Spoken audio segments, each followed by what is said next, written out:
pahirapan ng ganito ang isang manloloko na lalaki. Yes. Sa video na ito ay ituturo ko po sa inyo kung paano pahirapan ang isang lalaki na manloloko bilang isang lalaki na rin. Yeah, isisiwalat ko po dito sa inyo kung paano. But, warning muna.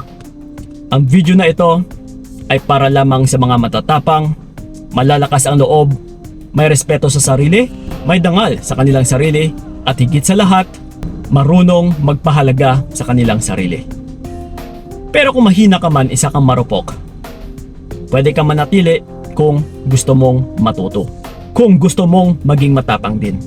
Okay? Well, ito mga utol, kung nahihirapan ka man, kung nasasaktan, and kung hinahanap mo yung kasagutan kung paano mabigyan din ng pasakit na paghihirap yung taong nagloko sa'yo, ito po ang gagawin ninyo. Gaano mo ba kamahal ang tao na ito? Sigurado, mahal na mahal mo. And for sure, totoong minamahal mo. Tama? Pero, hep no? Teka lang. Huwag ka munang magpadalos-dalos. Sabihin na nating mahal na mahal mo siya. Okay? But, ang nangyari kasi ngayon, utol, ay niloko ka. Take note ha, niloko ka ng taong mahal na mahal mo. Niloko ka, tinraidor ka ng tao na sinasabi mong mahal na mahal mo. Hindi pa ba yan sapat? Nakasagutan? No, na sumasagabal na katanungan dyan sa iyong isipan? Pero, hindi pa yan yung tamang sagot natin na dapat ninyong gagawin. Ang tanging sikreto lang dyan, utol, kung alam mo sa sarili mo na mahal mo siya, alam na alam din po yan ng partner mo. Alam na alam din po yan ng taong nagloko sa'yo kung gaano mo siya kamahal. Pero alam mo ba kung anong pagpapahirap or pasakit na pwede niyang maramdaman kung ginawa mo yung pag-atras ng walang pasabi? Ito na naman tayo. Kaya ko pa ulit-ulit na sinasabi ito, or mas recommended ko talaga yung pag-atras ng walang pasabi, kasi kung yung goal ninyo ay pahirapan, masaktan at saka magsisisi ng husto yung isang tao na manloloko, ay ito lang po yung tanging paraan dyan. Kailangan mo talagang umatras, utol, ng walang pasabi.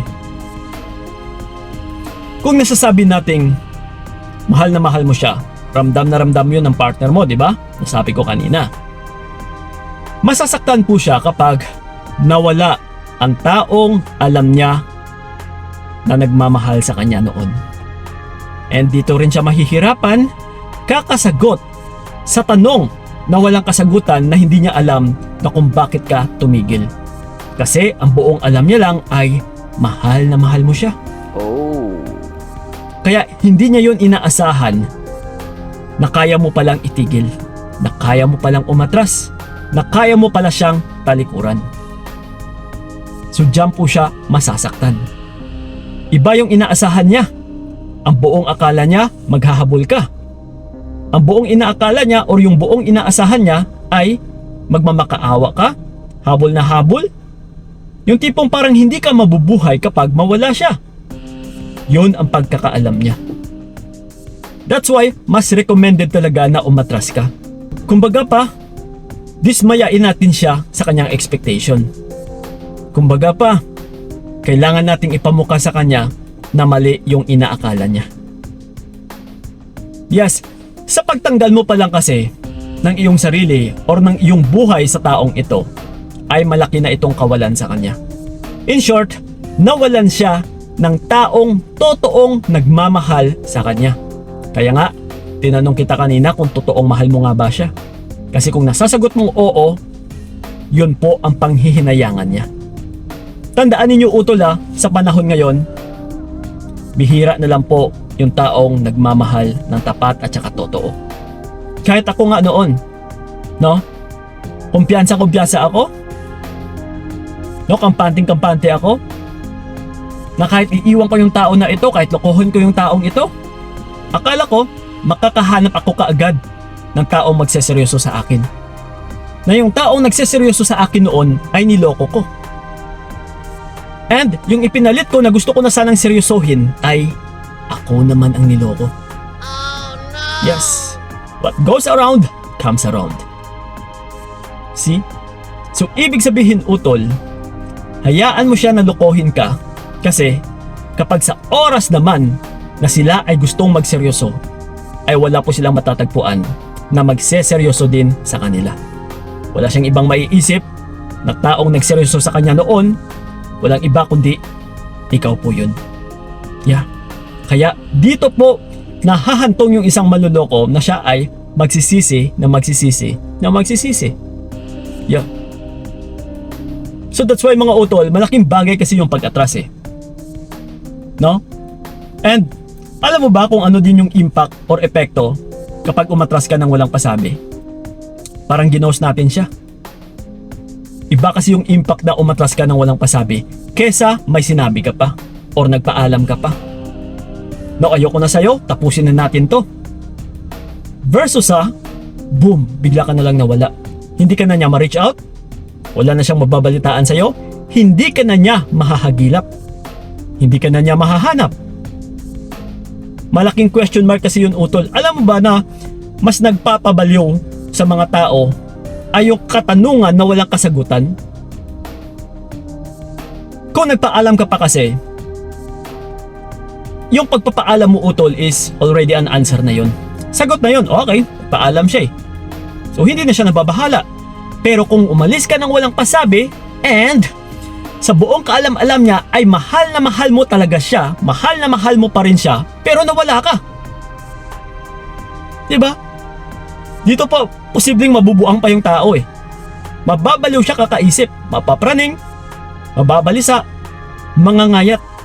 Kaya kung mapapansin mo, Kuya Kiko, niloko ako. No, alam na alam niya yun, na minamahal mo siya ng totoo. Alam na alam niya yun, utol. Kaya yung iba nga dyan is, habang niloloko kayo, hindi kayo pinapakawalan. Ginagawa kayong reserba. At saka kung sa ngayon man, kung ayaw kayong pakawalan, pero ginusto mo pa rin, umatras ka pa rin, diniretso mo pa din, mas lalo po talaga siyang maaapektuhan. Sino ba namang tao na magkakagusto na merong bumabawa sa kanya?